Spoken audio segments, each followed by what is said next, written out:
Hi, I'm Sachin Pradeep. I finished my master's recently. I worked with Laura and Michael Kramer's group. So this is my master thesis work titled Multi-Screen Scattering in FRBs.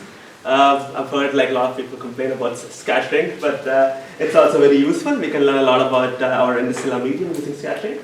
So let's get started. So the agenda would be to start with a little introduction, then I'll talk about what screens are, what resolving screens I mean when you have multiple screens and everything. I won't be talking about the theoretical model that I've built to work with the problem. I'll be briefly touching the simulation, but mainly I'll be focusing on transferring the science, what you can take away and what you can do. So this is a theoretical and simulation work, by the way. All right. Okay, so you know all of you know about FRBs now already. So the best part of FRBs is that it propagates through all this intermediate host galaxy ISM, intergalactic medium halos, and Milky Way ISM. So by looking at the propagation effects, one can understand what is happening in these regions, and you can probe these mediums. So here you have an example FRB. Here in this talk, what we are interested in is the scintillations, which is the modulation that you see across the frequency. You can see this has spikes in the spectra too. All right, moving ahead. So what is actually scattering and scintillation? So I have an example here. You have an FRB that goes off. It undergoes multipath propagation because of inhomogeneously distributed matter. The scattering screen that, like, it bends the light towards observer. So when you have multiple paths, you have delays and you have phase differences. Interference happens. The interference is, if you have delays that is larger than the pulse width itself, it will produce a scattering tail in the pulse profile, and if you have delays that are shorter than the pulse width, it will produce the interference in the frequency, which we call the scintillation band, scintillations, and they are of scale 1 by tau, 1 by the delay. All right, so from the observable point of view, you have an FRB here. What one could do is start, if you have a scattering tail, model the scattering tail, which would be 1 by E, the peak of the intensity, and time by which the peak goes by 1 by E. Or one can, the next thing to do would be take the spectra and then calculate the autocorrelation function, and then scintillation will produce this characteristic Lorentzian curve, and you can find out half with half maxima, which would give the scintillation bandwidth. So that are the first two observables. Anyway, these two things take us to the delays, and delay is coupled with the angular broadening or the angular size of the screen that is actually causing this effect, and then you have the geometric factor. This is a bit annoying part because you cannot straight away model, find out what the plasma screen size is, so you have to find out where the screen is, and then only you can understand what the characteristic, or you can do more science with it. Another observable is modulation index. So modulation index is the standard deviation by the mean of the spectra. If you have a single screen, you'll have a modulation index of usually 1. And this can also be modeled from the Lorentzian fit. The peak of the Lorentzian fit would give you mi squared. Sorry, there's a square here. That's Lorentzian. Okay, so in the FRB case, so what people try to do is like, okay, usually Fourier uncertainty principle says that the t-scatter multiplied by scintillation bandwidth should give you a value of 1 if it is produced by the same screen. If it's not produced by the same screen, then you have, this is violated, and then you can see that, okay, this is multi-screen effect, and this has been seen in a number of FRBs, for example, in Sachin. What people did was they went back and looked into the galactic electron density model, and they found out that, okay, the scintillation effects are mainly from the Milky Way, and the majority of scattering is happening in the host galaxy of the FRB. So, okay, so you have two screen effects. Now, let's go deeper into this. So what is more interesting is that, okay, what is this? Stars twinkle, planets don't. This is because the atmospheric fluctuations resolve the planets, but not resolve the stars. So what happens when you have two screens, if one screen sees the other screen as a point source, then there will be two scales of scintillation. But if you have one screen seeing the other screen as an extended source, like it will be starting to resolve, and like just what happens when you resolve something with a radio telescope, what would happen? That's the main question that I'm trying to look at. So, you have if you have the angular resolution of the Milky Way screen less than the angular size of the host screen, then you say it is resolved, and you characterize this as a parameter called RP. Why this is important? This is because a lot of people, not a lot of study has gone into this. We had this hand waving science saying that, okay, if you see scintillation from Milky Way, it means that it is not, the Milky Way screen is not resolved in the host galaxy screen, and people used to say this to say that, okay, this is somewhere, you can use this to put an upper limit on where the host galaxy screen is in the FRB host galaxy. So that is why this is very important. All right, so how do I simulate it? So what I do, first of all, is take the screen. I design a screen and then find out the electric field that the screen would produce. So this is something, this plot is something that you would see if you have a pulsar observation for a longer period of time that is scintillating. And when an FRB goes off, what you're interested in is a single slice. And this single slice is the effective response that a screen would produce to an FRB. And you have the FRB pulse, and you convolve this response function with the pulse to produce what we observe at the observer, the electric field that one observes at the observer. And this is something similar to our baseband data, so one can do all the science with it. All right, so let's go to the science. So I'll give you the main results straight away. So scintillation should quench because when you resolve two things and then one thing resolves the other, the scintillation is going to quench. But how does it happen? Like here I'm showing the Milky Way scintillation. This is the spectrum plots, and the scintillations are reducing, and then, it goes away completely. Now this transition is what I've studied first of all. Okay, so from an observer point of view, qualitatively, what you can look at is the dynamic spectrum, right? So you have the pulse profile, you have the dynamic spectra, and you can see this modulation that is constant across the pulse profile. This is what you see when you have two screens that do not resolve each other. When they just resolve each other, then you still have the same constant modulation across the pulse. But when you have one screen that resolves the other very much, what you can see is this smearing of the the smearing of the scintillation across the pulse profile. All right, so that is the quantitative way to look at it. Now, how can you look at it that is the qualitative way. Now let's look at the quantitative way. So what you can do is that you have the baseband data. You take a Fourier transform, you get the complete spectrum, and then you take the autocorrelation function of the spectrum. When you have two screens, what one would see is that you have a broad scintillation, which here in the small screen would produce the broad scintillation. And this is that, and you zoom in more because you have much left over here. There will be another Lorentzian on top of this Lorentzian. This is because of the larger screen, and you can and there is something even left over. That is basically the self noise. Since we have the baseband data, we can do that. What one can do now is that find the modulation index from where the Lorentzian peaks, and I do that. So if you have the Milky Way screen will have a modulation 1, and the total modulation index because of the two screens have a value of 1.8. So theoretically, we proved that if you have if you have multiple screens that do not resolve each other, just keeps on modulating, then you have a modulation index of this much, where n is the number of screens. But when you start resolving, the simplest case would be the two screens.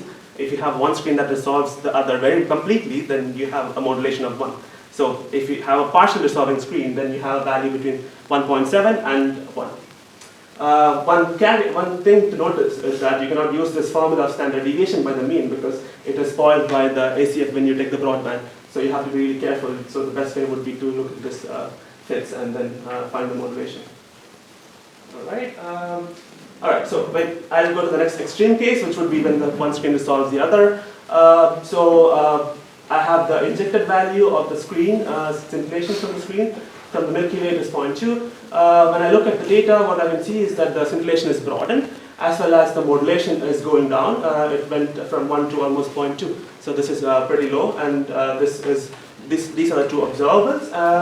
And the total modulation index because of two screens is equal to 1, so agrees with our mathematical calculation. So that is one way, and then so you can look more into it. So this feature that I showed you, what I did here is that I took the spectrum and then chopped the pulse into a spectrum as a function of time. I chopped the pulse in time bits, and then calculated scintillation bandwidth across these spectrums. And then what I could see is that from the beginning, the scintillation bandwidth is equal to 0.2, which is what we expect from theoretical. And then it starts increasing and increasing, and this trend can be seen from one single pulse. This is that you don't need a lot of pulse to do it, so this is very important because FRBs are mostly single pulses at this point. You can also look at the modulation index. What modulation index shows is that it decreases as you go from one end to the other. So that is the other thing. So other observable.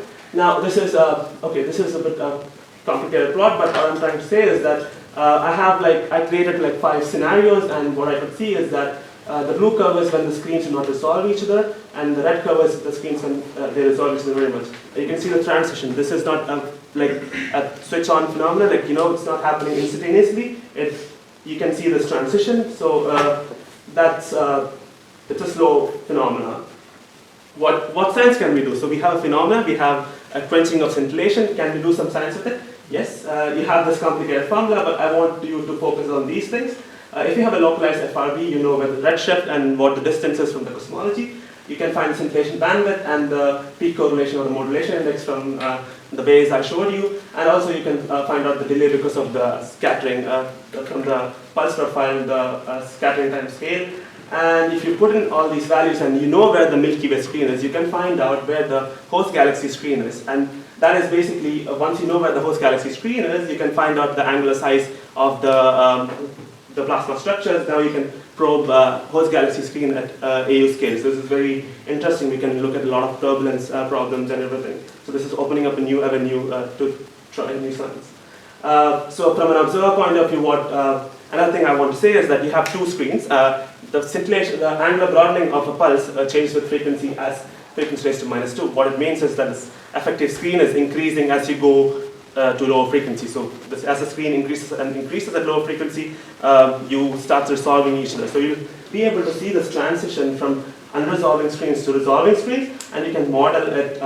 And this is basically the green curve is when you have frequency raised to 4, the normal Kolmogorov thing. And if you have screens that resolve each other, you'll see this frequency raised to 2.5. All right, quickly, yeah. You can also do this if you have a screen and you want to resolve the emission region. You can do similar science, and this value of frequency raised to 3 is in agreement with what Gwynn et al. Showed in interstellar optics. How we can do this.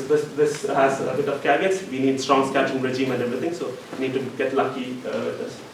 Yeah. So. Thank you to my supervisors, Laura, Olaf, Tim, and Robert.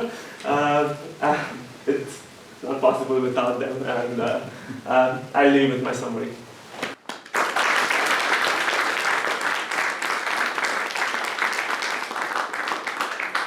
Right, time for questions. Are there any? Okay.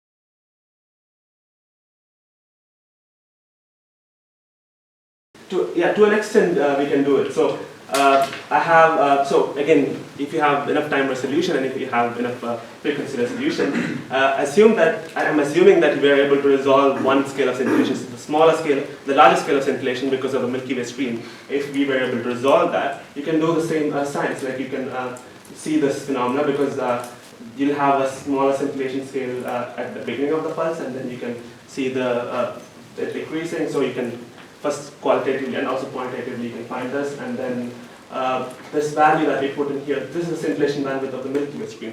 And also you can find out the correlation of the scintillation, and this is from the pulse profile. If you have enough time resolution, you can, if you're lucky and the pulse is not crazy, you can get this, and which means that you have one unknown, which is you need to know where the Milky Way screen is. So you can kind of do a Bayesian analysis with assuming any 2000 model, like where it could be, where the screen could be, and then find out where the screen is in the FRB post galaxy. But the frequency bandwidth resolution will be FRB dependent, but the time resolution more or less, like when you say it's sufficient, what would be for you sufficient time resolution?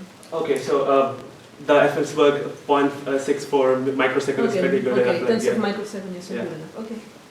Okay.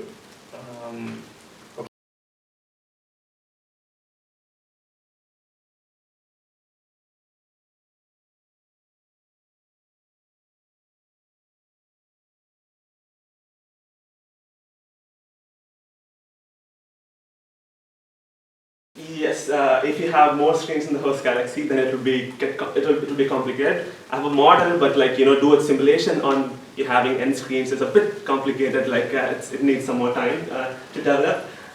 So yeah, so far I have only focused on screens that are like physical screens, like not taking the ISM as a whole.